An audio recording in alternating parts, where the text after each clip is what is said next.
The Arizona sun hung low on the horizon, painting the desert in shades of copper and gold as Ethan Carver guided his horse along the narrow dirt road that led home.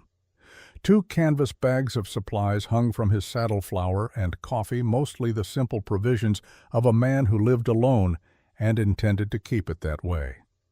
The rhythmic clop of hooves on hard-packed earth was the only sound in the vast emptiness, a solitude he had come to prefer over the company of men. At 39, Ethan had learned that silence was safer than conversation, that distance was wiser than connection. His face bore the marks of a hard life. Weathered skin stretched tight over sharp cheekbones, lines carved deep around his eyes from squinting into too many sunrises. A scar ran along his jawline, a souvenir from a knife fight in Tucson 3 years back when he had made the mistake of defending a Chinese merchant from 4 drunken cowboys. He had won that fight, but the victory had cost him 2 broken ribs and the trust of the town's saloon owners who did not appreciate their customers being beaten unconscious in the street. The mesa rose before him, a massive wall of red stone that marked the boundary of his land. 500 acres of scrub brush and stubborn grass, a small creek that ran year-round if you were lucky, and a cabin he had built with his own hands after the fire. After everything had burned, after Clara and Rose had been taken from him in a way that still made no sense even 4 years later. He did not think about them often anymore. Or rather, he tried not to. But in moments like this, riding alone through the failing light, their ghosts rode beside him, whether he wanted them to or not. The first bullet shattered that silence like glass. It whined past Ethan's ears so close he felt the heat of its passage and cracked into the mesa wall behind him with a spray of red dust. His body reacted before his mind caught up, old cavalry training taking over, and he threw himself sideways off the horse as 2 more shots rang out in quick succession. He hit the ground hard, shoulder first, rolling behind a cluster of barrel cactus as his mount bolted in panic bags, flying loose and spilling their contents across the road. 4 riders burst from behind an outcropping of rock 50 yards ahead, their faces hidden behind bandanas, pistols drawn and firing. Ethan pressed himself flat against the earth, tasting dust and copper, his hand finding the Colt revolver at his hip through pure muscle memory. He counted shots, 6 total. They would need to reload soon unless they carried multiple weapons. He risked a glance around the cactus. The riders were spreading out, trying to flank him, moving with military precision rather than the wild charging of common bandits. These men had training. These men had been sent. Ethan rose to one knee, aimed, and fired 3 times in rapid succession. The first shot took the lead rider in the shoulder, spinning him half out of his saddle. The second caught one of the flanking men in the thigh, and his horse reared, throwing him to the ground. The third went wide, but it was enough to make the remaining 2 riders pull back, seeking cover behind the rocks. The wounded man on the ground was crawling toward his fallen pistol, leaving a trail of blood in the dust. Ethan sprinted forward, closing the distance in seconds, and kicked the weapon away before pressing his boot down hard on the man's wounded leg. The scream was immediate and raw. "Tell me who sent you," Ethan said quietly, his voice carrying no emotion at all. "Just tell me, and this stops." The man thrashed beneath him, face contorted in pain. Through the bandana, Ethan could see wild eyes, young eyes, maybe 25 at most. "The Colonel," the man gasped out. "The Colonel knows what you did in 75. You should have stayed quiet." "What Colonel?" Ethan pressed harder, and the man's scream pitched higher. "What did I do?" The man's hand was moving, fumbling at his belt, and Ethan saw it too late. A small leather pouch, fingers digging inside, pulling out something small and dark. The man's eyes met his, suddenly calm, almost peaceful, and then he bit down hard on whatever he had pulled from the pouch. His body convulsed once, twice, and then went completely still. Foam bubbled at the corners of his mouth, white and toxic. Poison. A suicide pill hidden in his belt, taken rather than talk. Ethan stepped back, his stomach churning. This was not the work of outlaws or land thieves. This was something else entirely, something organized and ruthless. He turned toward the rocks where the other two riders had taken cover, but they were already mounting up, thundering away to the west in a cloud of dust. The wounded man in the shoulder had somehow managed to climb back onto his horse and was fleeing as well, hunched over and swaying, but moving fast. That left 3 bodies in the dirt. The young man at his feet still twitching as the poison finished its work. And 2 others Ethan had shot during the initial exchange men he now walked toward with his pistol still drawn ready for any movement. The first was dead, a clean shot through the heart. The second was barely breathing, a wet, rasping sound bubbling from his chest where Ethan's bullet had pierced his lung. His eyes tracked Ethan's approach, but there was no fear in them, only a strange resignation. Ethan knelt beside him, pulling down the bandana to reveal a weathered face, maybe 40 years old, with a thick mustache and a scar across his forehead. The man tried to speak, but only blood came out dark and thick. He coughed once, twice, and then his eyes fixed on something beyond Ethan's shoulder, something only he could see. And then he was gone. Ethan searched the bodies quickly and methodically, checking pockets and saddlebags. He found nothing useful. No papers, no identification, no money. But on the dead man's shirt beneath the vest, he found something that made his blood run cold. A patch sewn into the lining where it would not normally be seen, the insignia of Fort Randall Cavalry Division 7. Military men, or former military men. Either way, they had come from Randall's command. Ethan stood slowly looking down at the 3 corpses, trying to make sense of what the dying man had said. The colonel knows what you did in 75. But what had he done in 1875? He had been a cavalry scout then, yes, riding with Randall's division on Apache patrol. There had been dozens of missions, dozens of skirmishes and raids and long days tracking through the desert. How was he supposed to remember one specific action that would warrant an assassination attempt 4 years later? Unless the memory came to him unbidden, sharp and clear, as if it had happened yesterday instead of 4 years ago. A box canyon in the Superstition Mountains, late afternoon, the sun slanting gold through the dust. His patrol had been hunting a small Apache band, maybe 10 or 12 people, who had been raiding supply wagons along the Tucson Road. They had tracked them for 3 days and finally cornered them in a narrow defile with high walls on 3 sides. Ethan had been point man scouting ahead when he found the cave. A small opening in the canyon wall, partially hidden by brush. He had approached quietly, pistol drawn, ready for resistance. But what he found inside was not warriors preparing for battle. It was a family. A woman maybe 30 years old with long black hair and eyes like dark water, and a child, a girl no more than 10, pressed against her mother's side, trying not to cry. They had stared at each other in the dimness of the cave, predator and prey hunter, and hunted. Ethan had known what he was supposed to do: call for the others, take them prisoner, turn them over to the commanding officer for transport to the reservation. That was protocol. That was the law. But something in the woman's eyes had stopped him. Not pleading, not begging. Just a quiet dignity, a acceptance of whatever fate he chose for her and her daughter. She had not asked for mercy because she did not believe mercy existed in his world. So Ethan had lowered his pistol, stepped back out of the cave, and walked away. When his commanding officer, a lieutenant whose name he could not now remember, had asked if he had found anything, Ethan had lied. "Nothing, sir. Just empty rock." The patrol had moved on, never knowing that 2 Apache women had been huddled in darkness not 20 feet from where they passed. 1 week later, Ethan had heard reports of a massacre. A small Apache camp burned to the ground, everyone killed, men, women, children. The official report said they had resisted arrest and military force had been necessary. Ethan had wondered in the dark privacy of his own thoughts if the woman and the girl from the cave had been in that camp, if his mercy had only delayed their death by 7 days. He had never told anyone about the cave, not his fellow scouts, not his commanders, not even Clara when he had left the cavalry and married her 6 months later.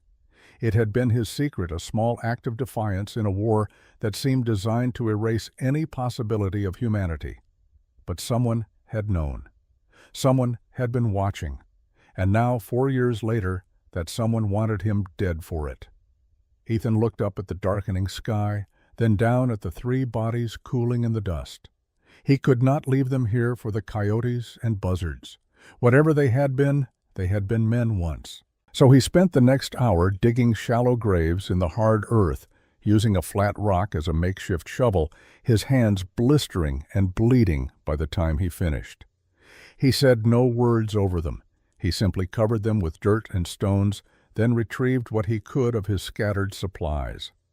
His horse had wandered back, nervous but unharmed, and Ethan loaded the bags and climbed into the saddle. His shoulder ached where he had hit the ground, and his hands throbbed from digging, but these were small pains compared to the weight settling over his chest.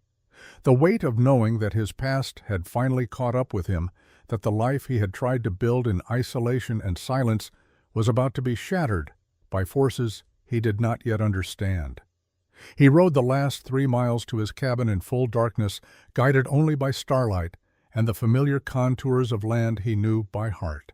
When he finally saw the outline of his home against the night sky, small and lonely, and exactly as he had left it that morning, he felt no relief, only a grim certainty that nothing would ever be the same again. The cabin was dark and cold. Ethan did not bother lighting a lamp.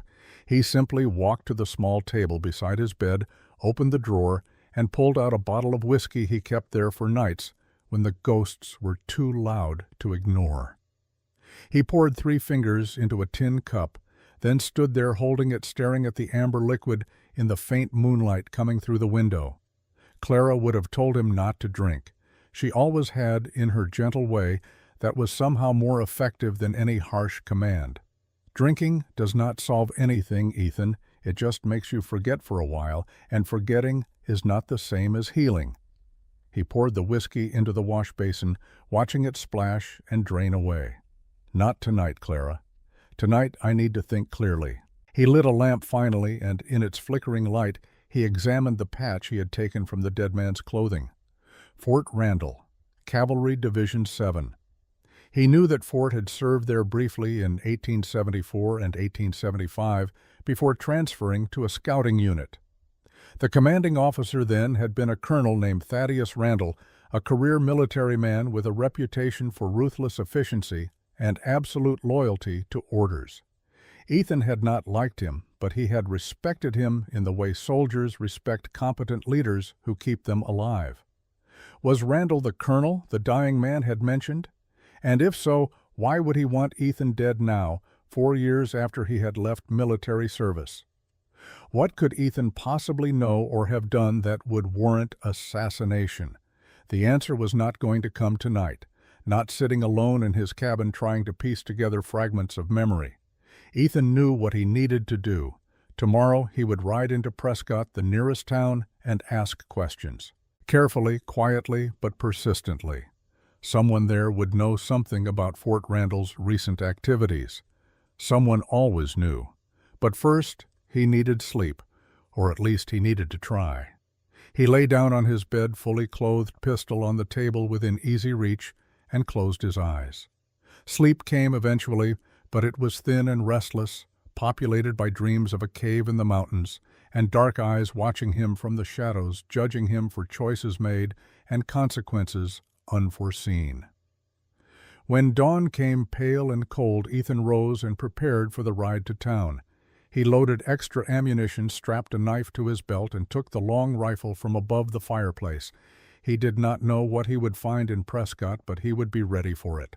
The sun was climbing higher, burning away the morning chill, by the time Ethan reached the outskirts of town. Prescott was not large, maybe 500 people, but it was prosperous enough, with a main street lined with businesses and a courthouse that served the entire territory. Ethan had come here perhaps once a month for supplies, always keeping to himself, never staying longer than necessary. He knew the shopkeepers by sight, if not by name, and they knew him as the quiet rancher who paid in cash and did not cause trouble. Today would be different. Today he needed information.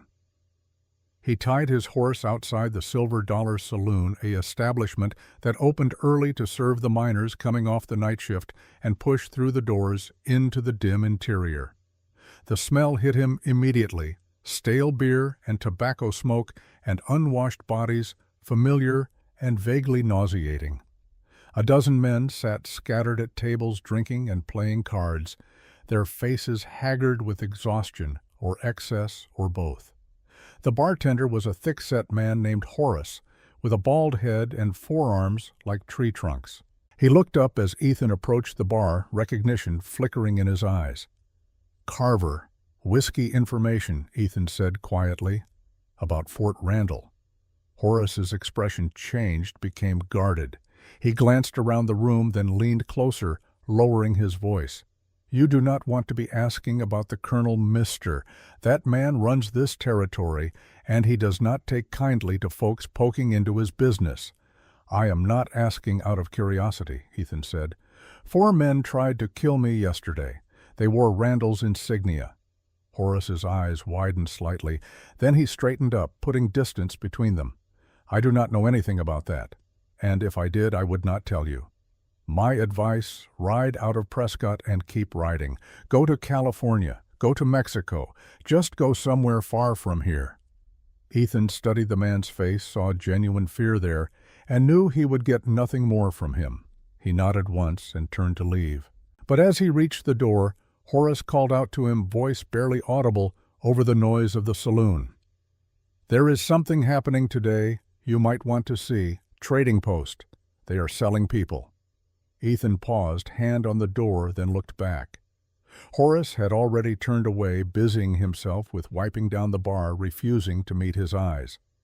The trading post was 3 blocks down from the saloon, a ramshackle collection of buildings and corrals where merchants sold everything from dry goods to livestock. As Ethan approached, he could hear the sound of a crowd voices raised in excitement, or mockery, or both. He pushed his way through the gathering, maybe 30 or 40 men, all facing toward a raised platform in the center of the yard. On that platform stood a man Ethan recognized. Lyle Tucker, a trader with a reputation for dealing in anything profitable and nothing legal. He was a thick man running to fat with a red face perpetually damp with sweat and small eyes that darted constantly, always calculating angles and profits. Today he was holding a rope, and at the end of that rope was a woman. She was Apache, that much was obvious from her features and the way she held herself despite the circumstances. Maybe 26 or 27 years old, dressed in a torn and filthy dress that might once have been blue but was now the color of old earth. Her wrists were bound with rough cord that had rubbed the skin raw and bleeding. Her face was marked with bruises, fresh ones along her jaw and older ones yellowing on her cheekbone. But her eyes, dark and fierce, showed no submission at all. $5, Tucker was shouting, yanking on the rope to make her stumble forward. That is all she is worth. $5 for an Apache woman who can cook clean hall water or whatever else a man might need. Someone in the crowd laughed ugly and knowing. "She looks half dead already." Tucker's face purpled with anger. "Then I will lower the price. $2, $2, and she is yours. Final offer." The woman stumbled again, fell to her knees on the platform, but she did not stay down. She pushed herself back to her feet, swaying slightly, and then did something that shocked the entire crowd into silence. She spat directly into Lyle Tucker's face. The trader went very still for a moment, then slowly wiped the spittle from his cheek. His smile was terrible. "She is a wildcat, this one. Someone buy her quick before I have to break her myself." Ethan stood at the back of the crowd, every muscle in his body tense, telling himself this was not his business. He had come to town for information, not to involve himself in the ugly commerce that had flourished in the territory since the Apache Wars had begun. This woman was a stranger. Her fate was not his responsibility. But then she turned her head, scanning the crowd with those fierce, dark eyes, and for just a moment her gaze locked with his. And in that instant, Ethan saw something that made his breath catch in his chest. Not fear, not pleading, but a desperate, furious dignity that reminded him of someone else, another woman in another time, huddled in a cave with her daughter, waiting to see if mercy was even possible in a world built on violence. Before he could think, before he could talk himself out of it, Ethan pushed forward through the crowd. Men stepped aside, sensing something dangerous in his approach in the set of his shoulders and the look on his face. He reached the platform and without a word pulled $2 silver from his pocket and threw them at Tucker's feet. Tucker bent down, scooped up the coins, tested them with his teeth. A slow grin spread across his face. Well, well, Ethan Carver, long time. You buying her for what I think you are buying her for? Cut the rope, Ethan said quietly. Tucker's grin widened. Sure thing. But you know the rules. You buy her, she is yours. You cannot return her if she does not work out. Just cut the rope. Tucker pulled a knife from his belt and severed the rope binding the woman's wrists. She fell forward, caught herself on the edge of the platform, and slowly straightened up. She was looking at Ethan now with an expression he could not read. Suspicion, calculation, and beneath it all, a wariness so deep it seemed carved into her bones. Ethan turned and walked away from the platform without another word. After a moment he heard footsteps behind him, light, unsteady, but following. He did not look back. He simply walked to his horse, untied it, and swung up into the saddle. Then finally he looked down at the woman standing beside him. "Can you ride?" She nodded once, a sharp jerk of her chin. Ethan extended his hand. She stared at it for a long moment, then reached up and let him pull her up behind him. Her weight settled onto the horse, her hands gripping the back of his saddle rather than his waist. Even now, even after being sold like livestock, she would not allow herself to depend on him more than absolutely necessary. They rode out of Prescott in silence, the crowd parting to let them through, faces blank or mocking or curious, but saying nothing. No one challenged them. No one tried to stop them. Ethan was known as a man who kept to himself, but who was dangerous when crossed, and that reputation bought them safe passage through the town and out onto the desert road. The silence between them stretched for miles, broken only by the steady rhythm of hoofbeats and the cry of a hawk circling overhead. Ethan did not try to make conversation. He sensed that words would be unwelcome right now, that the woman behind him needed time to process what had just happened, to decide whether she had been rescued or simply transferred from one captor to another. It was not until they were within sight of his cabin, the small structure nestled against the hillside with smoke rising from the chimney he had left banked that morning, that she finally spoke. "What is your name?" Her voice was clear, her English almost unaccented, and that surprised him. "Ethan," he said. "Ethan Carver." There was a pause, and then, "Why did you buy me Ethan Carver? Because no one should be sold like cattle. What do you want from me?" He pulled the horse to a stop, turned slightly in the saddle so he could see her face. "Nothing. You are free to go wherever you want. I will give you supplies of horse if you can ride. Or you can stay here for a while if you need time to figure out where to go. But you are not my prisoner. You are not my property. You are free." She studied his face for a long moment, searching for deception, for the lie she clearly expected to find.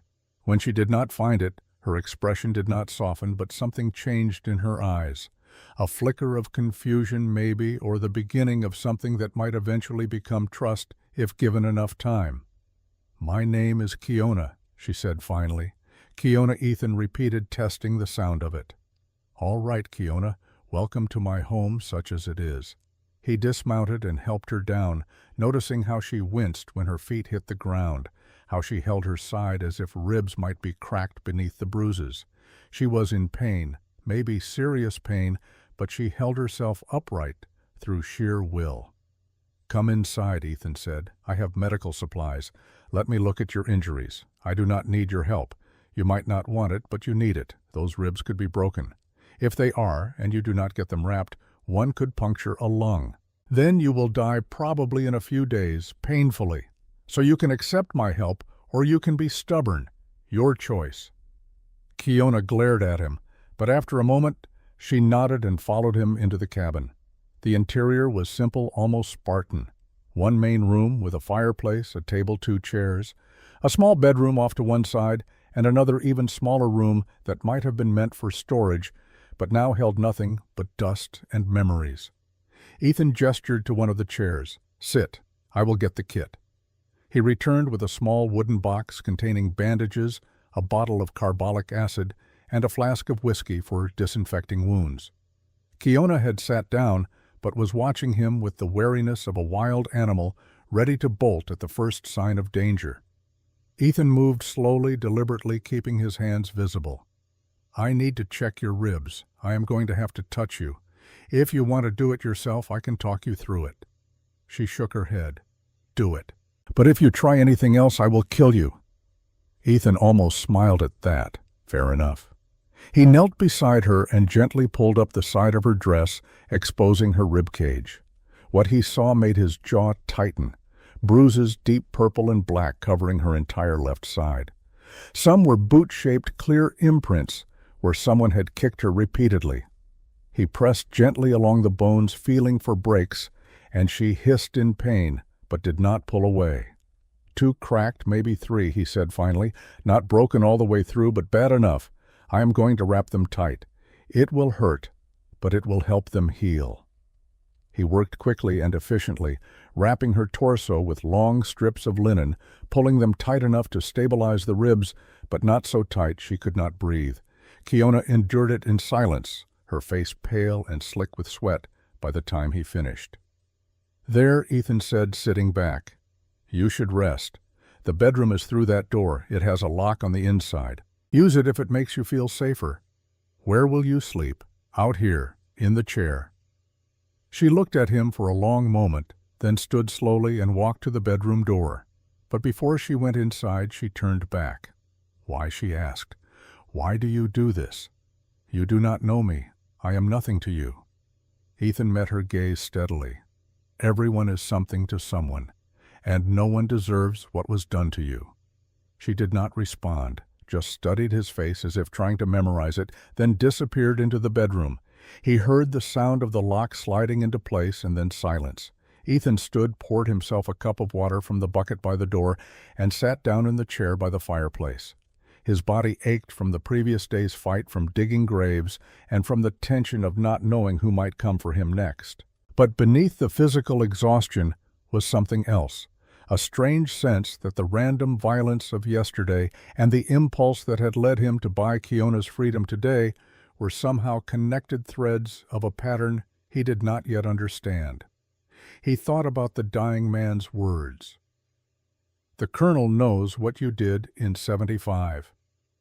And now here was Kiona, an Apache woman, possibly from the same band he had encountered in that canyon 4 years ago. Was it coincidence? Or was something larger at work here, some convergence of past sins and present consequences? Ethan leaned his head back against the chair and closed his eyes. Tomorrow he would try again to find answers. But tonight he would keep watch pistol in his lap, guarding a woman who did not trust him, and probably never would, because it was the right thing to do, and he had spent too many years doing things that were merely expedient or necessary instead of right. In the bedroom, Kiona sat on the edge of the narrow bed, her hands clasped tightly in her lap to stop them from shaking. The pain in her ribs was intense, a deep ache that flared with every breath, but it was nothing compared to the confusion roiling in her mind. This man, this Ethan Carver, had bought her freedom and asked for nothing in return. That made no sense. Men always wanted something. Always. She had been sold 3 times before this. The first time to a miner who had worked her half to death in his camp until she had escaped into the desert. The second time to a rancher who had wanted her for purposes she had resisted with teeth and nails until he had beaten her unconscious and sold her again, angry that she would not submit. The third time to Lyle Tucker, who had been the worst of all, a man who took pleasure in breaking things, in watching the light go out of eyes that had once held hope.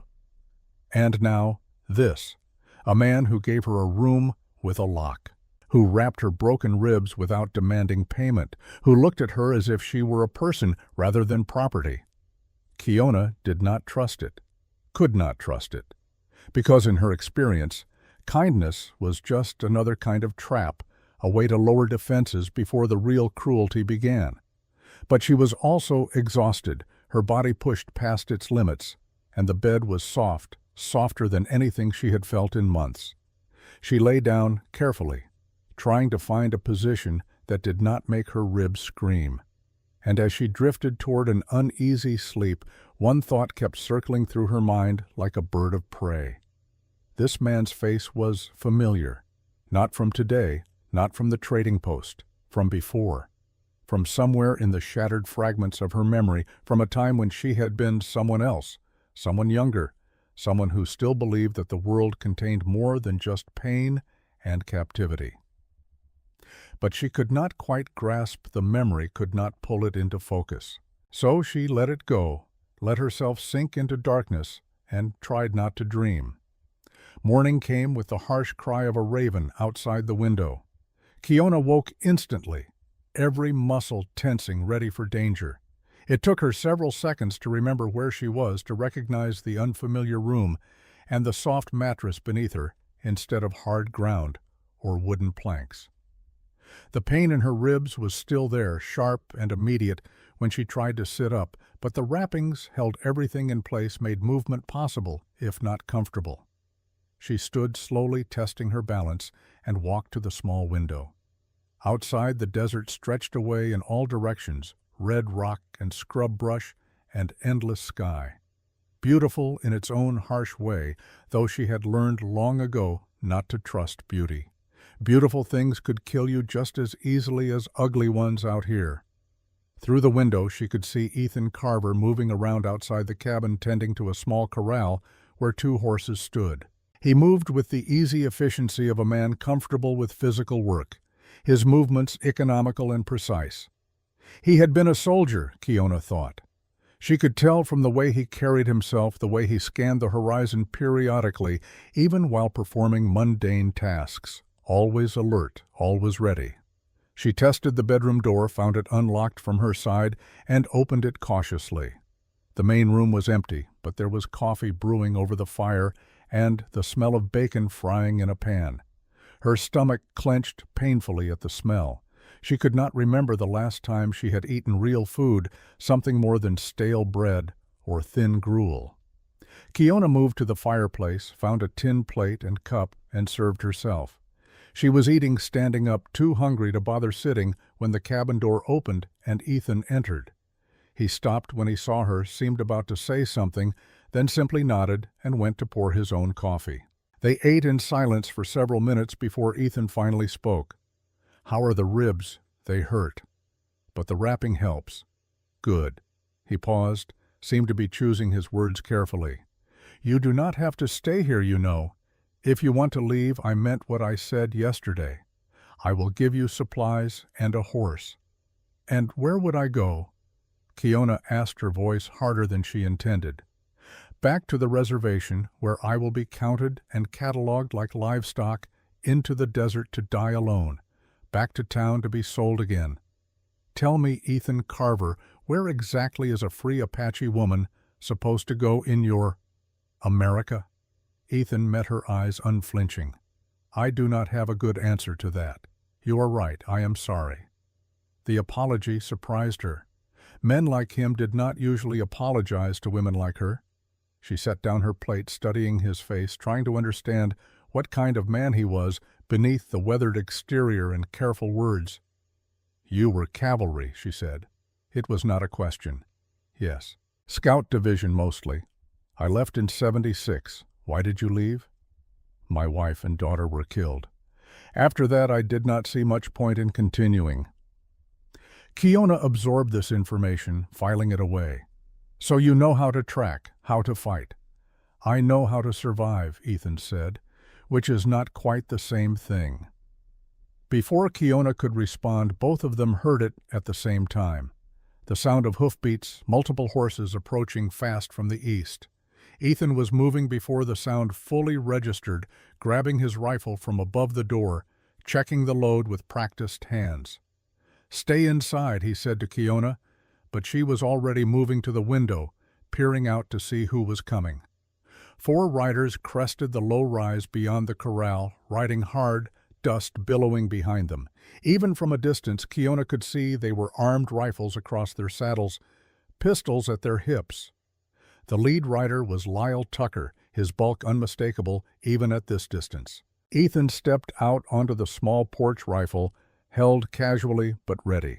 Kiona ignored his instruction to stay inside and moved to stand in the doorway behind him where she could see but would not be an easy target. The riders pulled up about 30 yards from the cabin, spreading out in a loose line. Tucker sat his horse in the center, flanked by 3 men Kiona did not recognize. Hard men with the look of hired guns about them, the kind who would do anything for money and ask no questions. Carver Tucker shouted, his voice carrying easily across the distance. "You got something that belongs to me. I paid you $2 for her," Ethan called back. "That makes her mine according to your own rules. And I say she is free." Tucker spat into the dust. "That is not how this works. I sold you a woman, not her freedom. You are harboring Apache property during a time of military action. That is illegal. Colonel Randall is not going to like hearing about this." At the mention of Randall's name, something changed in Ethan's posture, a subtle stiffening, a sharpening of focus. "Then let the colonel come talk to me himself," he said quietly. "But you and your friends need to leave my land. Now." One of the hired guns, a lean man with a scarred face and dead eyes, leaned forward in his saddle. "We are not leaving without the Apache woman." "Then you are not leaving at all," Ethan said, and raised the rifle in one smooth motion. What happened next occurred so quickly that Kiona barely had time to process it. The scarred man went for his pistol, clearing leather with impressive speed. But Ethan was faster. His rifle cracked once, and the scarred man jerked backward, a red flower blooming on his shoulder, his gun falling from suddenly nerveless fingers. The other 2 hired guns drew their weapons, but before they could fire, Kiona moved. She had picked up a heavy iron skillet from beside the fireplace without consciously planning to, and now she stepped out onto the porch and hurled it with all her strength. It flew end over end through the air and caught one of the gunmen square in the face with a sickening crunch. He toppled from his saddle unconscious before he hit the ground. The 3rd gunman swung his pistol toward Kiona, but Ethan's rifle spoke again, and the man's horse reared as the bullet passed close enough to its ear to make it panic. The gunman fought for control, lost it, and was thrown heavily to the earth. He lay there stunned, making no move to retrieve his fallen weapon. Tucker sat frozen on his horse hands, raised, face pale. His eyes darted between Ethan and Kiona, between the wounded man clutching his shoulder and the unconscious one bleeding from a broken nose in the dust. "All right," he said, voice shaking slightly. "All right, we are going. But this is not over, Carver. The colonel will hear about this. He will come for you, for both of you." "Let him come," Ethan said quietly, rifle still trained on Tucker. "But you, Lyle, you do not come back here, ever. Next time I will not aim for the shoulder." Tucker wheeled his horse around, barking orders at the remaining conscious gunman to help get the others mounted. Within minutes they were riding away, leaving a trail of blood drops in the dust, and one abandoned pistol glinting in the morning sun. Ethan lowered the rifle slowly, his face expressionless. Then he turned to look at Kiona, who was standing with her arms wrapped around her bruised ribs, breathing hard from the exertion and adrenaline. "That was a good throw," he said. Kiona did not smile, but she nodded once in acknowledgement. Then she said, "You should not have protected me. Now you have made an enemy of this Colonel Randall. You do not even know me." "Why would you risk that?" Ethan was quiet for a moment then. "Because it was the right thing to do. And because I have already made an enemy of Randall apparently. Might as well be for a good reason." He walked back into the cabin, set the rifle down, and stood staring into the fireplace as if it held answers to questions he had not yet asked. Kiona followed him inside, closing the door behind her. "Who is Randall to you?" she asked. Ethan did not turn around. "My former commanding officer, a man I respected once before I knew what he really was. And what is he, I am not sure yet. But I am going to find out." He turned, finally meeting her eyes. "Kiona, I need to ask you something. Your mother, the woman who raised you, where did she die?" Kiona felt her chest tighten, old pain mixing with new. "Why do you ask?" "Because I think I might have met her once, 4 years ago in a canyon in the Superstition Mountains. She and a young girl were hiding in a cave when my patrol came through. I saw them. I could have turned them in. Instead, I walked away." Kiona's world tilted. The fragmented memory she had been trying to grasp the night before suddenly came into sharp focus. A cave. Her mother's arms around her, holding her so tight she could barely breathe. A white soldier standing in the entrance, silhouetted against the bright desert sun, his face hidden in shadow. And then the soldier turning away, his voice calling out, "Nothing here, sir, just empty rock." She had thought it was a dream or a hallucination, born of fear and exhaustion. But it had been real. This man standing before her, now this Ethan Carver, had saved her life once before, 4 years ago, when she had been a child of 22 clinging to her mother in the darkness. "You," Kiona whispered, her voice barely audible. "It was you." Ethan nodded slowly. "I think so. What happened to your mother after that? Did she survive?" Kiona's hands curled into fists, nails digging into her palms. "For 1 week we lived. We found a new camp, other survivors. We thought we were safe. Then soldiers came. Blue coats. They burned everything, shot everyone who ran. My mother told me to hide in the rocks. I hid. I watched her die. She was running toward me, trying to reach me, and they shot her in the back. She fell and did not get up." The words came out flat, emotionless, because if she let herself feel them, she would shatter. And she had learned long ago that shattering was a luxury she could not afford.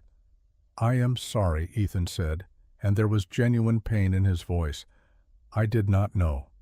I thought if I let you go, you would be safe." "You thought wrong," Kiona said harshly. "Your mercy bought us 1 week, that is all. And after my mother died, I was alone. I was caught by traitors 3 days later, sold the first time before I even knew what was happening. And it has been 4 years of being sold and traded and used like I am not even human." "So your mercy, Ethan Carver. It did not save us. It just delayed our dying." The silence that followed was heavy and suffocating. Ethan stood very still, absorbing her words like blows, and Kiona could see the guilt spreading across his face, the weight of it settling onto his shoulders. Good, she thought viciously. Let him feel it. Let him know what his good intentions cost. But then he did something she did not expect. He walked to the table, pulled out a chair, and sat down heavily. "I cannot change what happened," he said quietly. "I cannot bring your mother back. I cannot give you back those 4 years. All I can do is tell you the truth and let you decide what to do with it." What truth? The truth about who ordered that attack on your camp. The truth about why soldiers wearing cavalry blue killed your people. He looked up at her, his eyes dark with some emotion she could not name. "The men who tried to kill me 2 days ago told me something before they died. They said, 'Colonel Randall knows what I did in '75. I think what I did was let your mother live. And I think Randall found out somehow. Maybe someone in my patrol saw me leaving that cave and reported it. Maybe Randall had people watching me. I do not know. But I think he sent those soldiers to kill everyone in your camp, to tie up loose ends, to make sure no one could ever prove that I had disobeyed orders." Kiona felt her legs weaken, felt the room tilt around her. She reached out, steadied herself against the wall. "You are saying my mother died because Randall wanted to punish you. I am saying I think she died because Randall wanted to cover up evidence of my disobedience, which amounts to the same thing." Ethan stood moved toward her, but stopped short of touching. Kiona, I know you have no reason to trust me. I know I am part of the reason your life became what it became, but Randall is the man who gave the order. And yesterday, when Tucker said he was going to report me to Randall, he as much as admitted that Randall is still involved in this, still trying to silence anyone who knows too much. About what? What could you possibly know that is worth killing for? I do not know yet, but I am going to find out. And when I do, Ethan's voice hardened, I am going to make sure Randall pays for what he has done. Not just to your mother, to my family too, to everyone he has destroyed in the name of following orders or protecting his career or whatever justification he tells himself. Kiona studied his face, searching for deception, for hidden motives, for anything that would confirm her instinct not to trust him. But what she saw was something she recognized because she carried it herself. Rage. Not the hot, explosive kind that burned itself out quickly, but the cold, patient rage of someone who had learned to live with loss and was willing to wait years for the chance to balance the scales. If you go to war with Randall, she said slowly, I will go with you. Not for you. For my mother. For all the people in that camp who died because of his orders. Ethan nodded. All right. But you should know what you are getting into. Randall has power. He has soldiers. He has the backing of people in high places, or he would not have gotten away with what he has done for this long. This will not be easy. It might not even be possible. I do not care about easy, Kiona said. I only care about justice. Then we understand each other. They stood facing each other in the small cabin, two people bound together by shared loss and the need for answers, if not yet by trust. Outside, the desert sun climbed higher, burning away the morning cool, promising another day of heat and dust and the slow, patient work of survival. But inside, something had shifted. An alliance had been formed, fragile and uncertain, but real. Ethan moved to the fireplace, banking the coals. We should leave here, he said. Tucker will go straight to Randall. If he sends more men, they will come better prepared. We need to be somewhere else when they arrive. Where will we go, Prescott? There is someone there I need to talk to, a marshal named Cross. I have heard he has been asking questions about Randall, about unexplained massacres in the territory.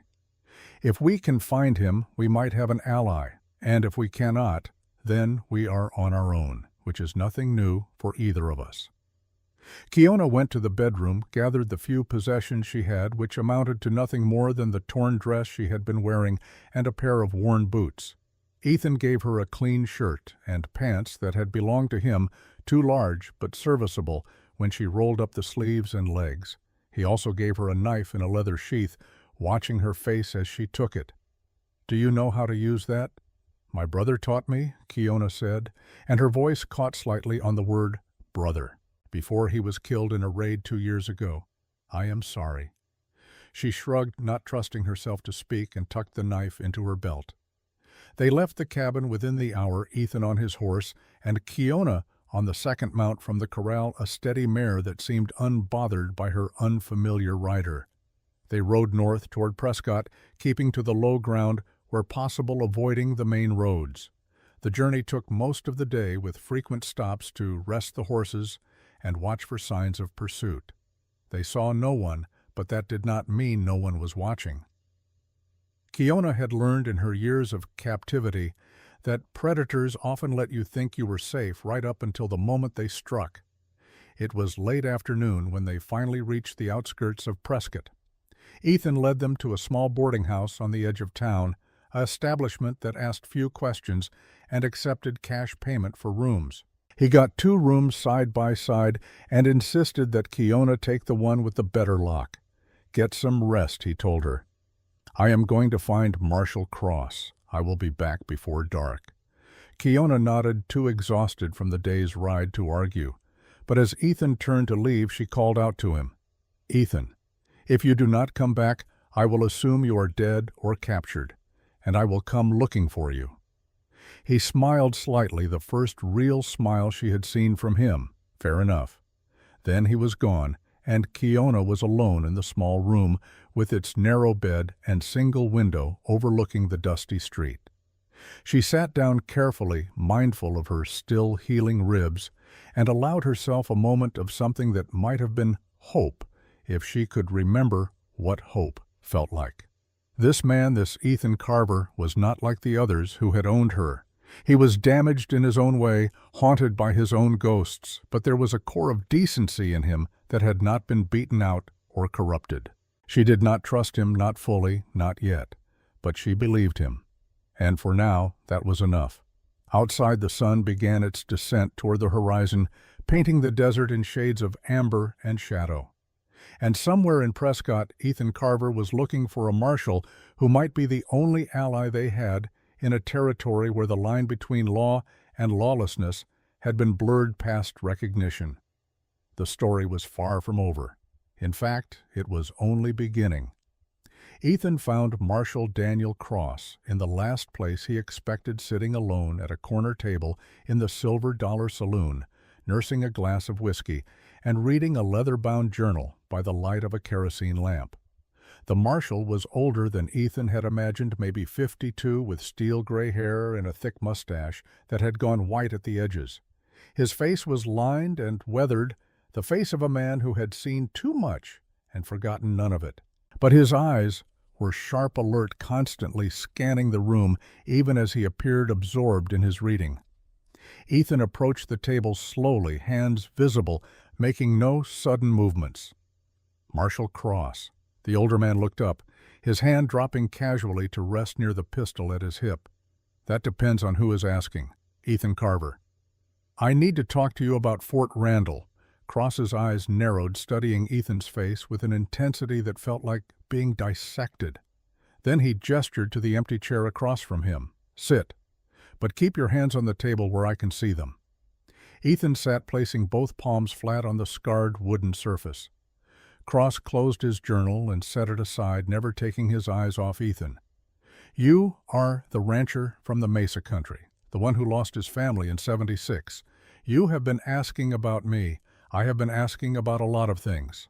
Your name came up in connection with several incidents that do not add up the way the official reports claim. Cross leaned back in his chair, the wood creaking under his weight.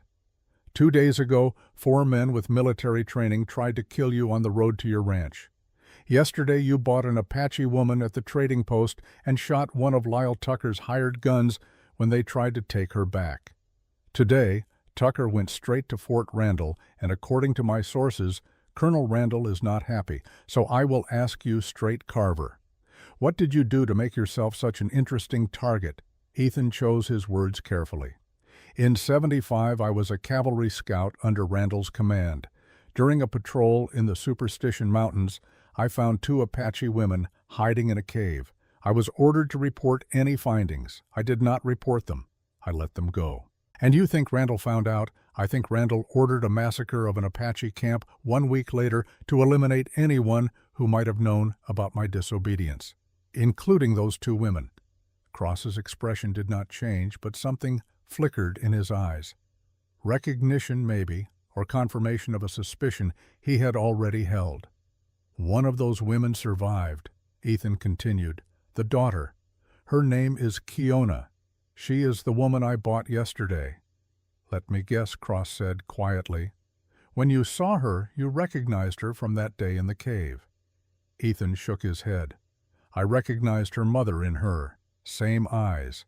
Same way of holding herself. It was not until later that Kiona told me who she was, who her mother had been. Cross pulled a folded paper from his jacket pocket and spread it on the table. It was a map of Arizona territory marked with dozens of red X symbols scattered across the landscape. Each of these marks represents a massacre or suspicious death between 1874 and 1877. Officially, most were blamed on Apache raids, but the evidence does not support that.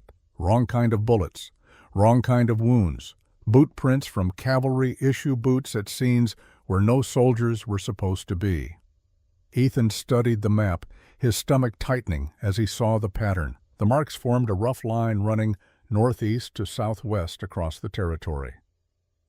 What is this line, the planned route, for the Transcontinental Southern Railroad, Cross said, backed by Senator Gerald Whitmore and several Eastern investors. Every piece of land along this route has to be cleared of current occupants before construction can begin.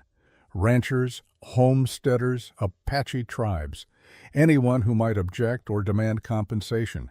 So Randall has been clearing the land. Ethan said, slowly feeling the pieces click into place. Killing people and blaming it on Apache raiders to justify military action and make the land available for purchase. That is my theory, but theory is not proof. I need witnesses. I need documents. I need something that will hold up in a federal court and bring down not just Randall, but everyone backing him. Cross leaned forward, his voice dropping. Your wife, Clara. The official report said she and your daughter died in an Apache raid. But there were inconsistencies in the investigation, signs of accelerant used to start the fire, military-issue rifle casings found in the debris. I think Clara saw something she was not supposed to see, and I think Randall had her killed to keep her quiet. The world seemed to tilt around Ethan. He gripped the edge of the table, fighting to keep his voice steady. What could she have seen, I do not know, but I found something that might tell us.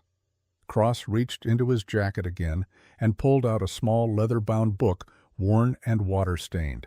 This was in the evidence room at the federal courthouse, logged as personal effects from your wife's death, but never returned to you. I am guessing because someone did not want you to read it.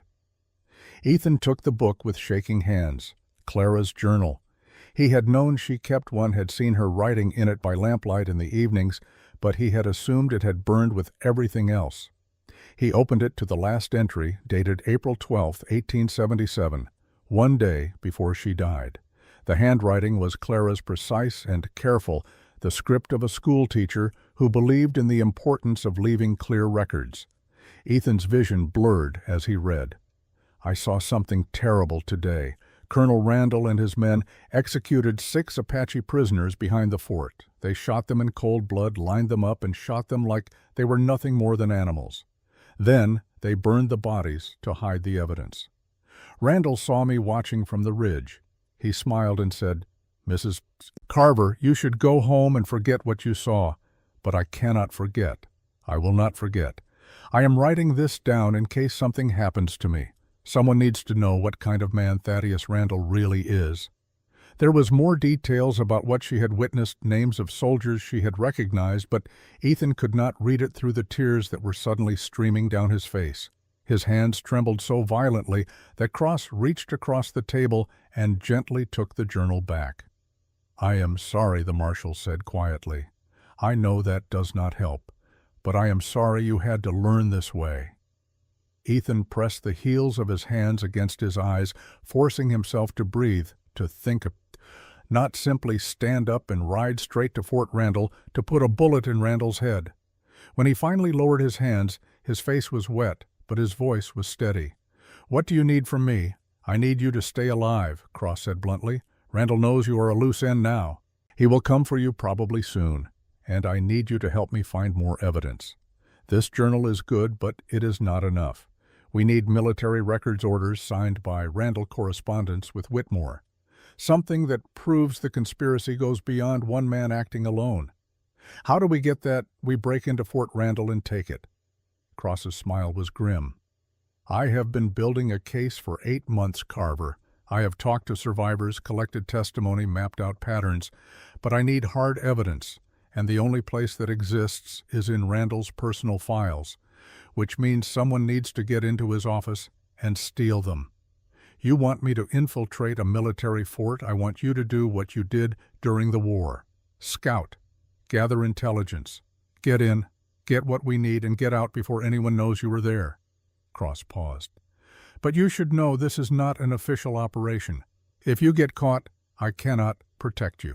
Randall will have you shot as a spy or a deserter or whatever charge lets him execute you legally. And if we succeed, then we bring down Randall and everyone connected to him. We expose the railroad conspiracy. We get justice for your family, for Kiona's mother, for everyone who died, so that rich men could get richer. Cross's eyes were hard as flint. But it is dangerous, Carver, more dangerous than anything you did during the war. You do not have to do this." Ethan stood pocketing Clara's journal. "When do we start tomorrow night?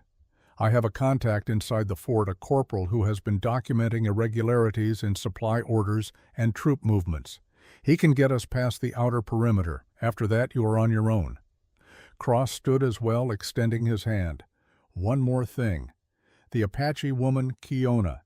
Can you trust her?" Ethan thought about the question about Kiona's fierce eyes and the way she had stood beside him when Tucker's men had come. "She has more reason to want Randall dead than anyone." "Yes, I trust her. Then bring her tomorrow.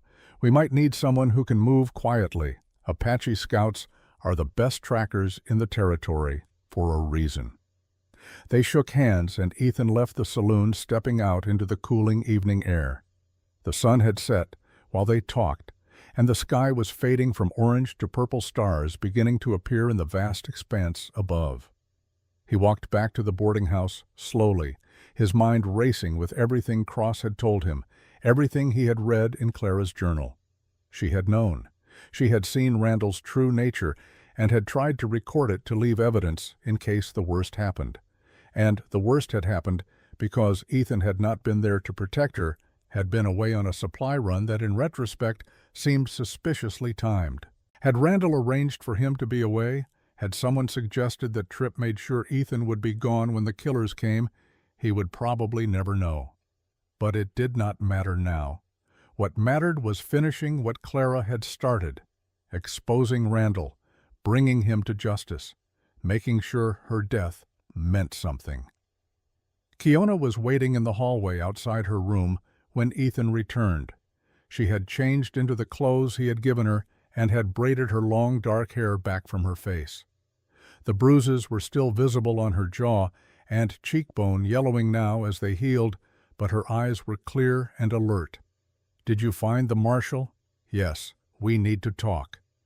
They went into Ethan's room, smaller and darker than Kiona's, with barely enough space for the narrow bed and a single chair. Ethan sat on the bed and Kiona took the chair, waiting silently for him to speak. He told her everything.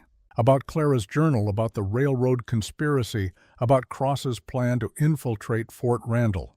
Kiona listened without interrupting, her face expressionless, but Ethan could see her hands clenching and unclenching in her lap, the only sign of the emotions roiling beneath the surface. When he finished, she was quiet for a long moment. Then she said, "Your wife was brave." She tried to stop Randall, even though she knew it would put her in danger. "She was the bravest person I ever knew," Ethan said quietly. "She believed in doing the right thing, no matter the cost. I should have been more like her." "You are like her," Kiona said. "You could have walked away from me at the trading post. You could have stayed out of this fight. But you did not." Ethan looked up, surprised by the observation. "Maybe. Or maybe I am just tired of running from my past. Either way you fight. That is what matters." Kiona stood moving to the window, looking out at the darkened street. "I will go with you tomorrow, to the fort. My brother taught me to move silently, to track without being seen. I can help. It will be dangerous. If we are caught, Randall will kill us both." She turned to face him, and in the dim light from the kerosene lamp, her eyes seemed to glow with an inner fire. "I am not afraid of dying, Ethan Carver. I am afraid of living without purpose. For 4 years I have been nothing but property traded and sold and used. Tomorrow I will be a warrior again, like my mother, like my brother. That is worth any risk." Ethan nodded slowly. "Then we do this together." Together, Kiona agreed. They spent the rest of the evening preparing. Ethan cleaned and loaded his weapons, checking every mechanism, every bullet, making sure nothing would fail when it mattered most. Kiona sharpened her knife until the blade could split a hair, then practiced throwing it at a knothole in the wooden wall until she could hit the same spot 10 times in a row from 15 feet away. As midnight approached, Ethan finally lay down on the bed, fully clothed, pistol within easy reach. Sleep came slowly, his mind churning with plans and contingencies, with memories of Clara and visions of what tomorrow might bring. In the room next door he could hear Kiona moving around restless as he was preparing in her own way for what was to come. Tomorrow they would infiltrate a military fort, steal evidence from a powerful and dangerous man, and either succeed in beginning the process of bringing him to justice or die trying. There was no middle ground, no compromise, no safe path forward. But Ethan had stopped looking for safety the day he found his family dead. Now he was looking for something else. Redemption, maybe, or revenge, or perhaps just the chance to do one thing right in a world that seemed designed to punish decency and reward cruelty. In the darkness, he whispered a prayer to Clara and Rose, asking their forgiveness for all the ways he had failed them, promising to finish what Clara had started. And in the silence that followed, he thought he felt something, a warmth in the air, a sense of presence that might have been imagination or might have been something more.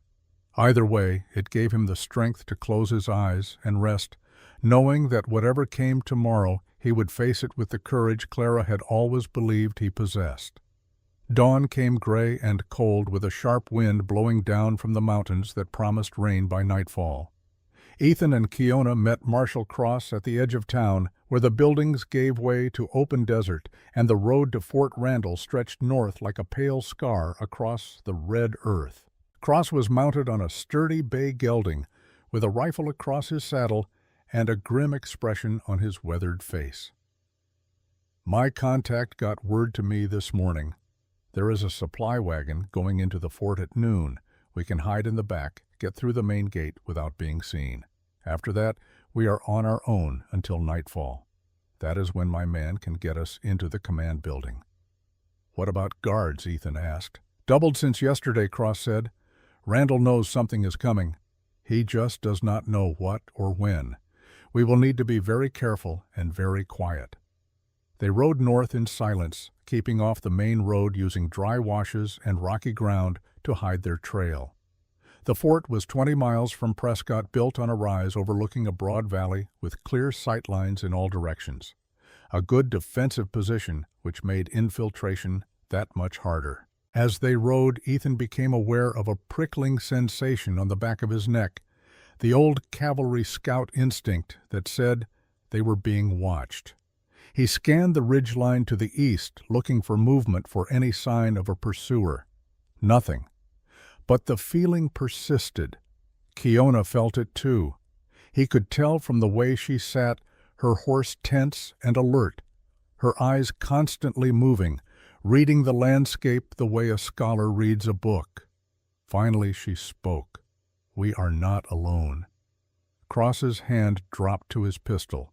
"We're East Ridge, maybe 200 yards. Kiona pointed with her chin, a subtle gesture that would not be obvious to anyone watching. "One rider, no two, staying just below the skyline." Ethan strained his eyes but could see nothing. "How can you tell?" "Ravens," Kiona said. "They circle when someone disturbs their territory. See 3 birds rising and falling in the same pattern. Someone is moving beneath them." Cross cursed quietly. "We need to know if it is Randall's men or someone else. Carver, can you circle around and get a look?" Ethan nodded already, turning his horse.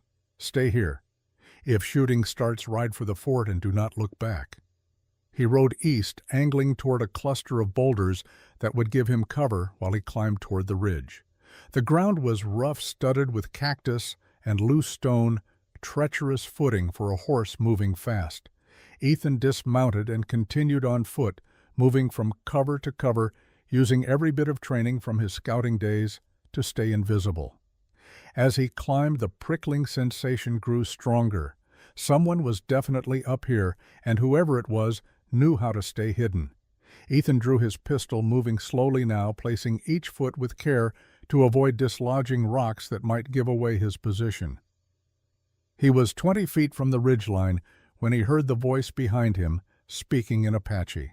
Too accented for Ethan to understand the words, but the tone was clear enough. "Stop moving or die." Ethan froze, raised his hand slowly, and turned. 3 Apache warriors stood behind him, having approached with such silence that he had never heard them coming.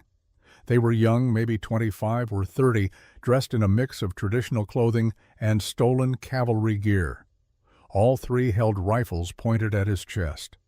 The center warrior stepped forward, and Ethan felt his breath catch. This man looked almost exactly like Kiona, the same sharp features, the same fierce, dark eyes, the same way of holding himself with coiled tension, ready to explode into violence. Brother. This had to be Kiona's brother. The warrior spoke again, this time in heavily accented English. You are the white man who bought my sister. Why? To free her, Ethan said carefully, keeping his hands visible. She was being sold like property. I gave her a choice to leave or stay. She chose to stay. The warrior's eyes narrowed. White men do not give Apache women choices. White men take, always take. Not all white men, not me. Words are easy. Actions tell truth. The warrior gestured with his rifle. You come with us. If sister says you speak truth, you live. If she says you lie, you die. Ethan had no choice but to agree. The three warriors bound his hands loosely enough to look secure, but not so tight he could not slip free if he had to, and led him back down the ridge toward where Cross and Kiona waited. As they emerged from the rocks, Kiona saw them first. Her reaction was immediate and visceral. She kicked her horse into a gallop, riding straight toward them.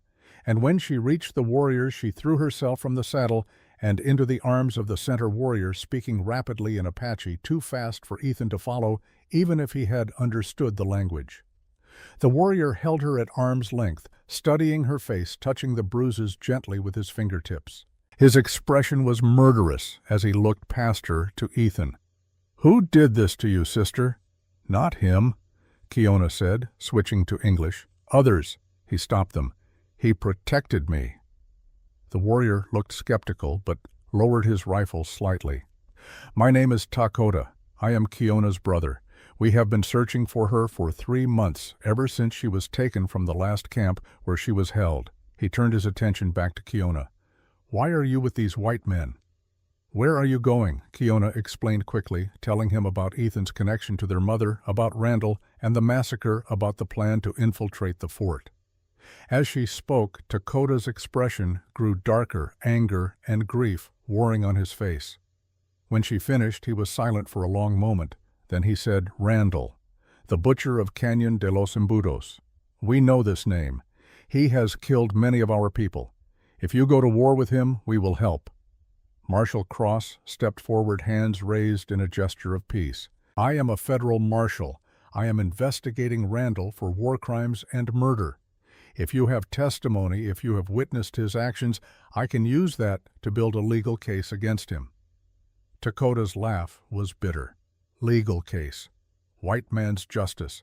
We have seen what that means for Apache. Nothing. Always nothing. This time will be different, Cross said firmly. I have evidence, I have witnesses, I have the backing of the federal government. If we can prove what Randall has done, he will hang. I give you my word.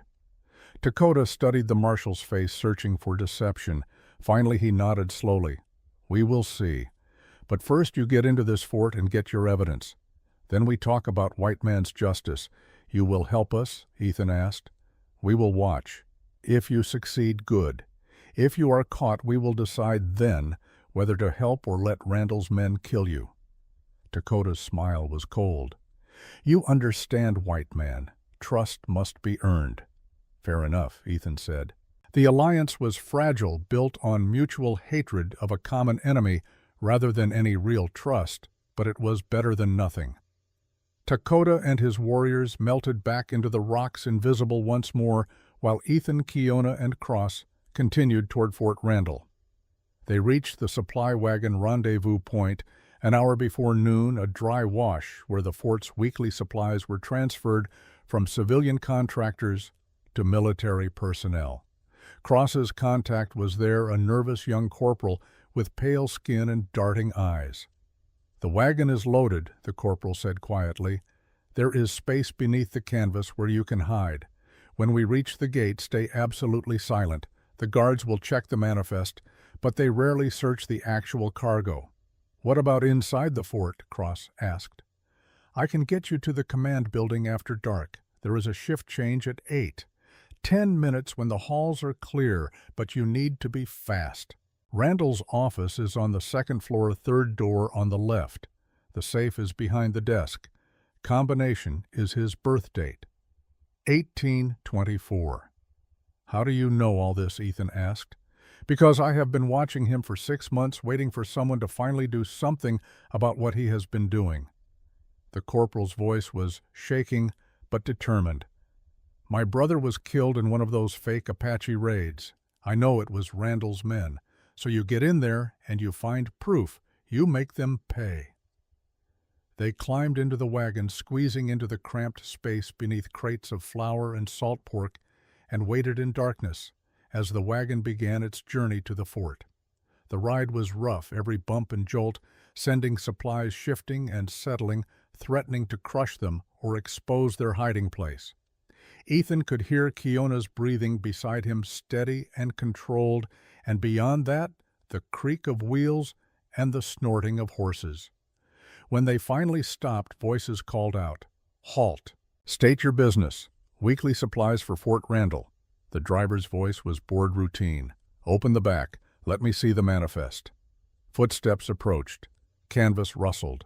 Ethan held his breath, feeling Kiona tense beside him, ready to fight if discovered. But the guard only checked the top layer of crates, compared numbers on a clipboard, and waved them through. All clear. Move along. The wagon lurched forward, passed through the main gate, and rolled into the fort. They had made it inside. Now came the hard part. Waiting for nightfall, staying hidden, and then breaking into the command building to steal evidence from one of the most dangerous men in the territory. Ethan closed his eyes, steadying his breathing, preparing himself for what was to come. Beside him in the darkness, Kiona's hand found his and squeezed once, a gesture of solidarity, of shared purpose. Together, they would do this together, or they would die trying. Either way, the truth would come out. One way or another, Colonel Thaddeus Randall would answer for his crimes. The hours passed with agonizing slowness. Ethan, Kiona, and Marshal Cross remained hidden beneath the canvas as the supply wagon was unloaded around them, crates lifted and carried away by soldiers whose boots passed within inches of their concealed position. They barely dared to breathe, each creak of wood and scrape of metal sounding impossibly loud in the confined darkness. Finally, the movement stopped. The wagon fell silent. Through a gap in the canvas, Ethan could see twilight settling over the fort, long shadows stretching across the parade ground. Soldiers moved in clusters toward the mess hall, their voices carrying on the evening air, talking about food and women and the tedium of garrison duty. No one suspected that 3 people lay hidden in the empty supply wagon, waiting for full darkness. When the corporal returned, it was past 8 o'clock. The fort had settled into its night routine, most soldiers either eating or already in their barracks, only the sentries still moving about. "Quick," he whispered urgently. "Follow me and stay low. We have maybe 10 minutes before the next patrol comes through." They climbed stiffly from the wagon, muscles cramped from hours of immobility. Ethan's shoulder ached where he had been pressed against a crate edge, and Kiona moved carefully, favoring her still healing ribs. But there was no time for complaints, no time to work out the stiffness. The corporal was already moving toward the command building, a 2-story structure of adobe and timber that loomed dark against the stars. They crossed the open ground in a low run, staying in the shadows, freezing, when a sentry passed nearby, his lantern swinging as he walked his rounds. The man was young, probably 19 or 20, and he was humming tunelessly to himself, bored and inattentive. He never looked in their direction. The corporal had a key to the side entrance, a small door used by orderlies and staff.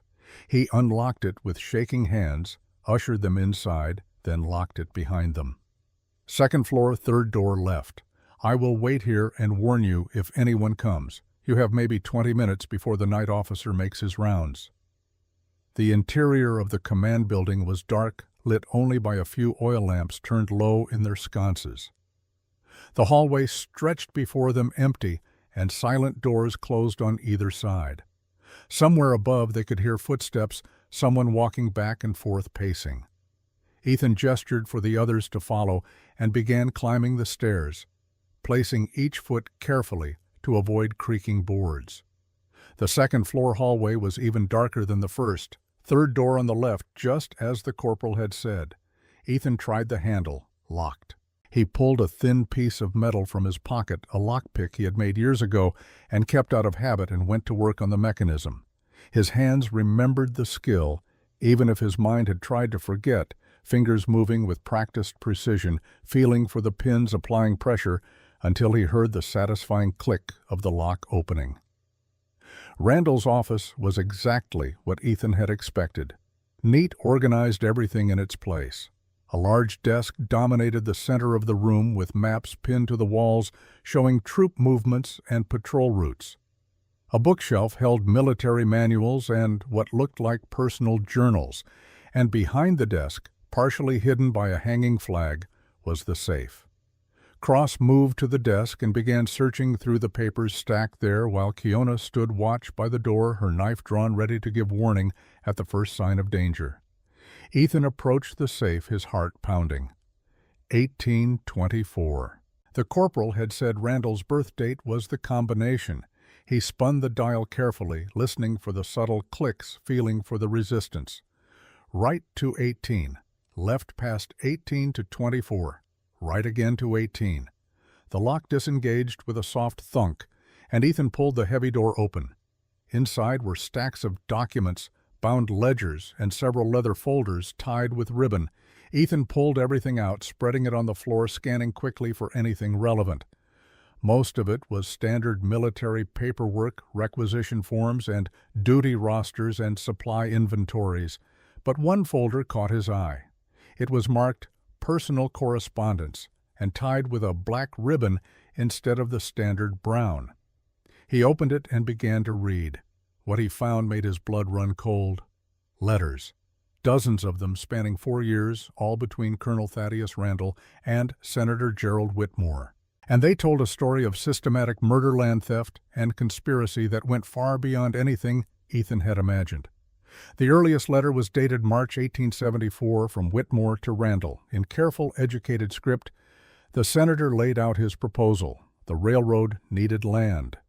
That land was currently occupied by stubborn ranchers and hostile Indians. Randall, as the senior military commander in the region, was in a position to solve both problems. In exchange for his cooperation, Whitmore would ensure Randall received lucrative contracts after his retirement, perhaps even a seat in the territorial legislature. Randall's response came 2 weeks later. He agreed, but with conditions. He wanted immunity from prosecution for any actions taken in pursuit of this goal. He wanted financial compensation paid into an account in Denver far from territorial oversight. And he wanted assurance that if anything went wrong, Whitmore would use his political influence to protect him. The letters that followed documented a campaign of terror that had lasted 3 years. Lists of targets, ranchers, and Apache camps that stood in the railroad's path. Orders to make each death look like the result of Indian raids or legitimate military action. Payments transferred, amounts tallied, bonuses given for particularly efficient operations. And there, dated April 1877, was the letter that confirmed Ethan's worst fears. Randall to Whitmore, brief and businesslike. The Carver woman witnessed the execution of 6 Apache prisoners. I have eliminated the problem. Please transfer the agreed bonus to the Denver account. Ethan's hands shook so badly he nearly dropped the letter. Clara's death reduced to a single sentence. A problem eliminated. A bonus earned. As if her life, as if Rosa's life, had been nothing more than inconvenient obstacles to profit. Cross appeared at his shoulder, reading over the letter. His face had gone pale, his jaw clenched so tight Ethan could hear his teeth grinding. This is it. This is what we need. This proves everything. Conspiracy to commit murder, multiple counts, fraud, theft. Whitmore and Randall will both hang for this. We need to go, Kiona said urgently from the door. I hear footsteps. Someone is coming. Ethan gathered the letters, quickly stuffing them inside his shirt. Cross grabbed 2 of the ledgers that appeared to contain financial records. They were turning to leave when the office door suddenly swung open and Colonel Thaddeus Randall himself stepped into the room. He was a tall man, even at 54, with silver hair swept back from a high forehead and eyes the color of winter ice. He wore his uniform immaculately, every button polished, every crease sharp, the image of military perfection. But his hand was already drawing the pistol at his hip, moving with the speed of someone who had done this many times before. "Carver," he said, his voice calm, almost conversational, "I was wondering when you would show up, and you brought the marshal. How convenient. Saves me the trouble of hunting you both down separately." "Drop the gun," Randall Cross said, his own weapon now drawn and aimed. "You are under arrest for murder conspiracy and about a dozen other federal crimes." Randall smiled, but it did not reach his eyes. "Am I based on what evidence? Some papers you stole from my office during an illegal break-in? No court will accept that, Marshal. You know it as well as I do. These letters prove you murdered my wife." Ethan said, his voice shaking with barely controlled rage. "They prove you killed dozens of innocent people for money. They prove I followed orders." Randall corrected. "Everything I did was authorized by my superiors, documented in official reports." "You think one corrupt senator will take the fall alone? He will bring down half the territorial government with him. And they will all protect each other, because that is how power works, Carver. The system protects itself. Then we will burn the system down," Cross said. "No," Randall replied. "You will die in this room, and these papers will disappear, and everything will continue exactly as it has been." He raised his pistol, aiming at Ethan's chest. "Nothing personal, Carver. You were just in the wrong place at the wrong time. Like your wife." The gunshot that rang out did not come from Randall's weapon. It came from Kiona's rifle, fired through the open door, the bullet catching Randall in the shoulder and spinning him around. His pistol clattered to the floor as he stumbled back against his desk, blood spreading across his uniform jacket. Outside in the hallway, alarm bells began to ring. Shouts echoed through the building as soldiers responded to the gunshot boots pounding on stairs doors slamming open. "Move," Cross barked. "Backstairs now." They ran Ethan supporting the wounded Randall, who Cross insisted they bring as a prisoner, Kiona leading the way with her rifle ready. The back stairwell was narrow and dark, but it brought them to a door that opened onto the rear of the fort near the stables. The corporal was there holding the reins of 3 horses. "I heard the shot. You need to go, now. The main gate is already closing." "How do we get out?" Ethan demanded. "East wall," the corporal said. "There is a drainage culvert that runs under the wall. It is small, but you can fit if you crawl. It opens into the arroyo beyond. Your Apache friends are waiting there." "Thank you," Cross said. "You are a brave man." The corporal shook his head. "Just tired of serving a monster. Go. Make his crimes known. Make them matter." They mounted quickly. Randall slumped in front of Ethan, still conscious but weakening from blood loss. The ride to the east wall took only minutes, but it felt like hours, with soldiers pouring out of the barracks behind them, shots beginning to crack through the night air. The culvert was exactly where the corporal had said, a dark opening barely 3 feet high. They dismounted and sent the horses running free, hoping to create confusion, then crawled into the narrow tunnel.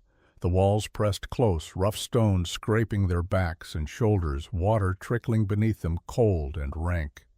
Randall groaned with each movement, his wound bleeding freely now, but Ethan felt no sympathy, only a grim satisfaction that the man was suffering. They emerged in the arroyo to find Dakota and his warriors waiting, rifles ready. The Apache leader's eyes widened when he saw Randall. "You caught the butcher. We caught him. Cross confirmed. And we have the evidence to convict him and everyone who helped him, but we need to get out of this territory before his soldiers find us." Dakota nodded. "Follow. We know paths the cavalry cannot track." They moved quickly through the darkness, Dakota leading them along routes only the Apache knew.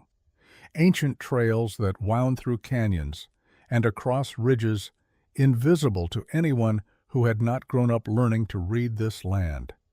Behind them, they could hear the fort mobilizing horses and men pouring out of the gates spreading across the desert in search parties. But Dakota was better than any cavalry tracker, and by dawn they were 20 miles away, hidden in a cave system that the Apache had used for generations to evade pursuit. But Dakota was better than any cavalry tracker, and by dawn they were 20 miles away, hidden in a cave system that the Apache had used for generations to evade pursuit. As they dismounted in the shelter of the cave, Kiona suddenly stumbled her hand, going to her side. Ethan caught her before she fell, and his hand came away wet with blood. She had been hit during the escape, a bullet grazing her ribs, the adrenaline masking the pain until now. Sister Dakota rushed to her side as Ethan lowered her carefully to the ground. The wound was not deep, but it bled freely, soaking through her shirt. Kiona's face had gone pale, her breathing shallow. Dakota examined the wound quickly, his jaw tight. The bullet went through the skin, did not hit bone. But she is bleeding too much. She needs blood or she will weaken and die. Take mine, Ethan said immediately, already rolling up his sleeve. Dakota's medicine man. A weathered warrior named Gray Owl, who had joined them in the escape, looked at Ethan with grave doubt. White man's blood and Apache blood, they do not always mix. Sometimes the body fights the new blood. She could die faster. Then we try, Ethan said firmly. I will not stand here and watch her bleed out without trying everything. Gray Owl nodded slowly and pulled a hollow reed from his medicine pouch along with strips of sinew to tie off veins. The transfusion was primitive, dangerous, a gamble born of desperation. He made a small cut in Ethan's arm and another in Kiona's, then connected them with the reed, positioning their arms so gravity would help the blood flow from his body to hers. For 10 agonizing minutes they waited. Ethan felt the pull of blood leaving his body, a strange lightness in his head, while Kiona lay still, her eyes closed, barely breathing.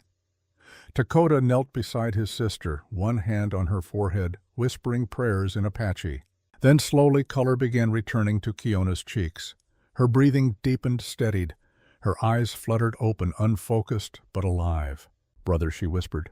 I am here, Dakota said, his voice rough with emotion. Kiona's gaze shifted to Ethan, who sat beside her, with his arm still connected to hers by the reed. You gave me your blood. You needed it, Ethan said simply, though his voice shook slightly from blood loss and relief. Dakota placed his hand on Ethan's shoulder, his grip firm. You give your blood for my sister. This is more than words. This is bond. Blood bond. In our tradition, this makes you family. Gray Owl carefully removed the reed and bound both wounds with clean cloth. Kiona needed to rest to let her body recover, but she would live. Ethan, dizzy and weak, leaned back against the cave wall, watching as Dakota covered his sister with a blanket. Thank you, Kiona murmured, her hand finding Ethan's, for everything. Rest now, Ethan said gently. We are safe here. Nearby, Randall lay in his own fevered delirium, the wound in his shoulder festering, but no one moved to help him beyond basic bandaging. He had given no blood to save others. He had only taken. As the sun rose, painting the desert in shades of gold and crimson, Ethan sat at the cave entrance and watched the land wake around him. Kiona came to sit beside him, moving stiffly, her ribs clearly paining her after the night's exertions. We did it, she said quietly. We got the proof. We did, Ethan agreed. But the fight is not over. Getting Randall to trial, making sure Whitmore is arrested, seeing justice actually done, that could take months, maybe years. Kiona was silent for a moment. Then she said, When I was a child, my mother told me that justice is not something you find. It is something you make. You build it piece by piece, even when it seems impossible. She looked at Ethan, her dark eyes serious. You have started building Ethan Carver.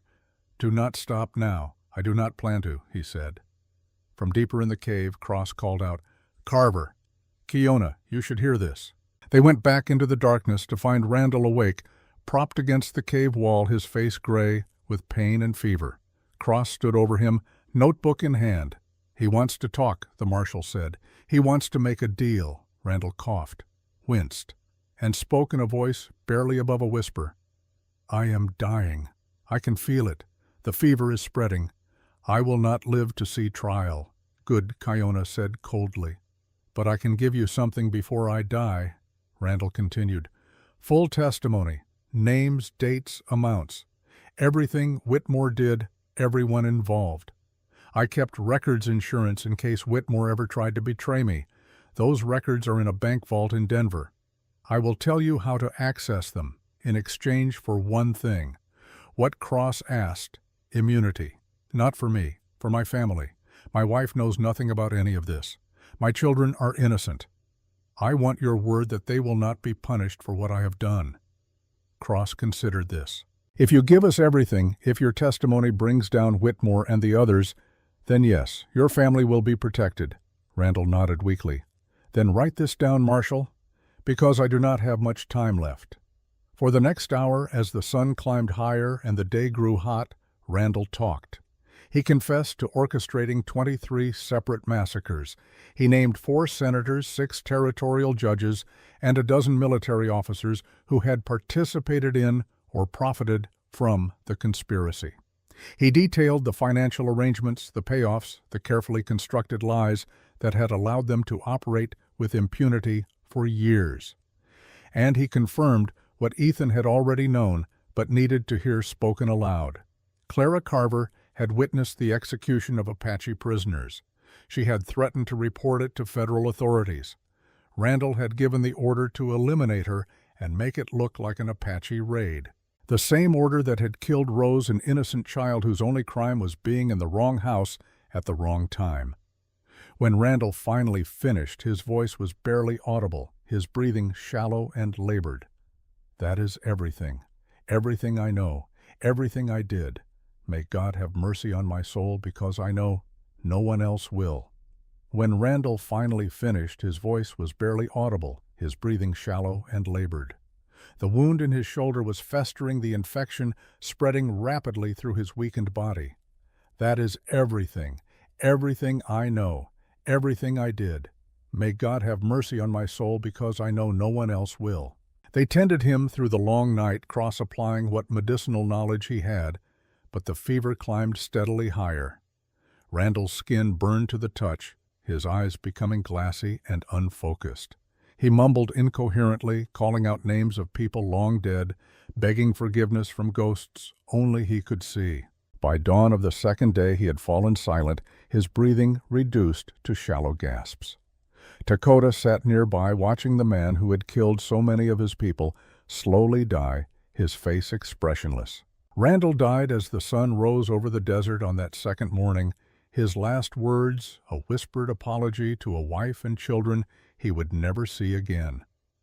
Cross closed the dead man's eyes and made careful notes of the time and circumstances of death documentation that would be needed for the legal proceedings to come. They buried him in a shallow grave outside the cave, unmarked, unremarked. A man who had held the power of life and death over hundreds of people, reduced to dust and stone in an anonymous desert grave. There was a certain justice in that, Ethan thought. A symmetry. The journey to Phoenix took 6 days. They traveled carefully, avoiding main roads, moving mostly at night, always watching for pursuit. But either Randall's soldiers could not find them or had given up the search. Perhaps without their commander, without clear orders, they had simply returned to the fort and waited for someone else to tell them what to do. Marshal Cross sent riders ahead to Phoenix, carrying copies of Randall's testimony and demands for federal warrants. By the time they arrived in the territorial capital, the machinery of justice was already grinding into motion. Senator Gerald Whitmore was arrested in his hotel suite, surrounded by luxury and influence that could not save him from the weight of evidence Cross presented. The trial that followed was swift and brutal. Whitmore's lawyers argued, threatened, called in favors from every powerful man they knew. But Clara's journal, Randall's testimony, and the letters from Randall's safe told a story too clear to be denied, too documented to be dismissed. The jury deliberated for less than 4 hours. Guilty on all counts: conspiracy to commit murder, fraud, theft, abuse of power. The judge, a federal appointee who owed nothing to local politics, sentenced Whitmore to 25 years hard labor at the territorial prison. 4 other senators and 6 military officers were similarly charged and convicted over the following months. The scandal reached all the way to Washington, sparking investigations and reforms, ending careers and reputations that had seemed untouchable. And through it all, Ethan and Kiona testified, telling their stories to courtrooms full of skeptical faces, enduring cross-examinations that tried to paint them as liars or criminals or conspirators themselves. But Cross stood beside them, his federal authority and unimpeachable reputation lending weight to their words.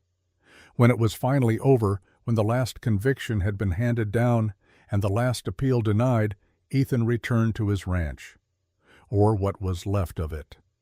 The cabin still stood, weathered but solid, and the land was still his according to the territorial records.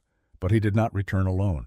Kiona came with him, and Dakota and several other Apache families who had nowhere else to go, their traditional lands taken, or destroyed the reservations, offering nothing but slow starvation and the death of culture.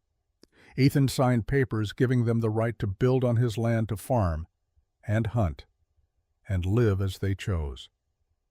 It was not the same as having their own territory, not the same as the freedom they had known before the wars, but it was something, a beginning. Together they built, not just houses and corrals and fields, but something larger. A school, small at first, just one room with a dozen children. Kiona taught them to read and write in both English and Apache, taught them the history of their people alongside the history of America, refusing to let either story be forgotten or ignored. Ethan taught them practical skills, how to work the land, how to repair tools and build structures that would last, how to navigate the white man's legal system that now controlled their lives whether they wanted it to or not. And slowly, carefully, a community took shape. Not Apache and not white, but something in between, something new. A place where children of both cultures played together, where adults worked side by side, where the old hatreds were not forgotten, but were set aside in favor of survival and hope. 3 months after the trial ended, on a cool evening in October, Ethan sat on his porch watching the sun set over the land he had thought he would work alone until he died. Kiona emerged from the cabin carrying 2 cups of coffee and sat beside him. "Your wife would have liked this," she said quietly, gesturing to the scene before them. "Apache and white building together instead of killing each other." She would have Ethan agreed. She always believed people could be better than they are. I never had her faith. But I am learning. Kiona sipped her coffee, was quiet for a long moment. Then she said, "I have been thinking about something, why I stayed. After you freed me, I could have left, gone with Dakota into the mountains. But I stayed, and I have been trying to understand why. Have you figured it out?" Kiona nodded slowly. "I stayed because here I am, not a victim, not a slave, not even just a survivor. I am a teacher, a partner, someone who builds instead of just enduring." She looked at Ethan, her dark eyes serious. "You gave me that, not by freeing me from chains, but by treating me as if I had value beyond what I could do for you." "You have value because you exist," Ethan said simply. "Nothing you do or do not do changes that. That is what I mean." Kiona smiled, a rare expression that transformed her face. "You see people as people, not as tools or obstacles or property. That is why this place will work, because you built it on that principle." "We built it," Ethan corrected. "Not me. We." "Yes," Kiona said. "We." The sound of hoofbeats interrupted the moment. They both stood, hands moving instinctively toward weapons, old habits dying hard. But the rider who appeared was Marshal Cross, looking dusty and tired, but satisfied. "Thought you should know," he said, dismounting stiffly. "Whitmore tried to escape, made it almost to the Mexican border before they caught him. He is in solitary now under triple guard. No more chances." "Good," Ethan said. "And the others, all accounted for?" "The last of the officers involved was convicted yesterday in Santa Fe. 20 years. Cross removed his hat, wiped sweat from his forehead. "It is over, Carver. Really over. Justice for once actually happened." "Because you made it happen," Ethan said. You could have walked away, decided it was too hard or too dangerous. But you did not. Neither did you. Cross glanced around at the growing community, the new buildings, the fields being planted. This is good work you are doing here. Important work. Building something instead of just tearing down. Someone once told me that justice is not something you find. It is something you make. Ethan looked at Kiona. I am just trying to make a little bit of it, one day at a time. Cross stayed for dinner, eating with Ethan and Kiona and Dakota and the others, sharing stories and laughter as the evening deepened into night. When he finally left, riding back toward Phoenix and his next case, his next fight for justice in a territory that desperately needed it, Ethan felt a profound sense of gratitude for Cross's help, for Kiona's strength, for Dakota's willingness to set aside hatred in favor of building something new, but most of all for the chance to honor Clara's memory by finishing what she started, exposing corruption, fighting for truth, refusing to accept that power made right or that cruelty was inevitable. As the stars emerged in the vast Arizona sky, Ethan sat once more on his porch, this time with Kiona on one side and Dakota on the other. Three people who should have been enemies but had become something else. Allies, friends, family in the way that mattered most, not by blood but by choice. Dakota spoke first. In spring, more of our people will come. The reservation is no place for them. Can they build here too? Yes, Ethan said without hesitation. There is room. There is always room for people who want to work, to build, to live in peace. And if soldiers come, if the government decides this is illegal, then we fight, Kiona said quietly. Not with guns, unless we must, but with lawyers and papers and witnesses. We make them see us as people, not problems. We make them understand that we have rights. You have that much faith in white man's law? Dakota asked skeptically. I have faith in people who enforce the law with honor, Kiona replied, like Marshall Cross, like the judge who sentenced Whitmore. They exist. We just have to find them and work with them. Dakota grunted, unconvinced but willing to try. For now we build, we plant, we teach the children, and we see what comes. That is all any of us can do, Ethan said. Build and see what comes. They sat in companionable silence as the night deepened and the community around them settled into sleep. Somewhere in the distance, a coyote howled and another answered. The ancient sounds of the desert, unchanged by human drama, indifferent to questions of justice or revenge or redemption. But here, in this small corner of Arizona territory, something was changing, something fragile and new and desperately needed, a covenant not written on paper, but lived in daily choices, to see each other as human, to build together instead of destroying each other, to make justice instead of waiting for it to arrive. And in the morning, when the sun rose again over the desert, painting the world in shades of gold, and promise they would wake and continue the work, building schools and homes and fields, teaching children and learning from each other, living the truth that Clara had died for, that Kiona's mother had believed in, that countless others had sacrificed to make possible, that people, all people, regardless of the color of their skin or the language they spoke, deserved dignity and freedom and the chance to build lives worth living. It was not a grand ending, not the stuff of legends or songs, but it was real. And for Ethan Carver, for Kiona, for Dakota, and all the others who gathered on that land, it was enough, more than enough.